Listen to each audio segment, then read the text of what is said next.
السلام علیکم جی، یہ ہائر کی فریج ہے۔ اس وقت آپ دیکھیں کہ یہ پوائنٹ نمبر 3 پہ ہے، لیول نمبر 3 پہ ہے۔ اور اس میں یہاں پہ آپ اگر وہ دیکھیں جو نیچے والی پلیٹ ہوتی ہے ایواپوریٹر کی، اس پہ ساری آئس چھپی ہوئی ہے۔ یہ دیکھیں، یہ آئس ہے، اس کو اگر آپ تھوڑا سا کچھ برتن رکھا ہے تو یہ دیکھیں یہ پوری پلیٹ جو ہے نا ساری چھپی ہوئی ہے آئس کی وجہ سے۔ تو یہاں پہ کولنگ لاس ہو جاتی ہے جس کی وجہ سے زیادہ کمپریسر چلتا ہے۔ اور اس کے پیچھے وجہ کیا ہے تو چلیں اس کی وجہ بھی دیکھتے ہیں۔ اسی میں یہ دیکھیں، یہ اس کے ڈور ہے، فریج کے دونوں ڈور کا آپ لیول چیک کرنا ہے، دونوں میں گیپ برابر ہونا چاہیے۔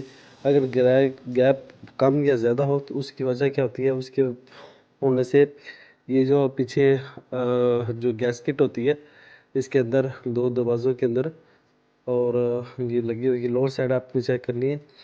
اب یہ دیکھیں کہ یہ لوور سائڈ اگر ڈاؤن ہو تو یہ دروازہ تھوڑا سا ٹیڑھا ہوگا، جس کی وجہ سے ریفریجریشن کی کولنگ میں افیکٹ پڑتا ہے۔ وہ کیسے آئے آپ کو بتاتا ہوں۔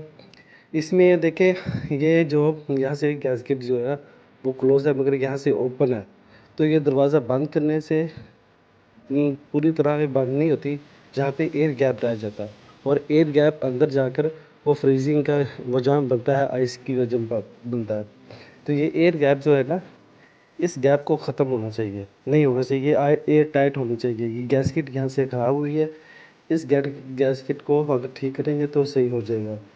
ابھی اس کو دیکھیں، اس کو تھوڑا سا آپ غور سے دیکھیں گے تو آپ کو پتہ چل جائے گا یہ کہیں سے زیادہ، یہاں سے زیادہ پریس ہے، اور اوپر سے ساتھ میں بند ہو جاتی ہے مگر نیچے سے تھوڑی سی گیپ آ جاتا ہے یہاں سے۔ تو یہ اس کی وجہ ہے مین کولنگ نہ کرنے کی وجہ سے، جو فریج کے میں اکثر ہوتا ہے۔ تھینک یو، لائک کریں۔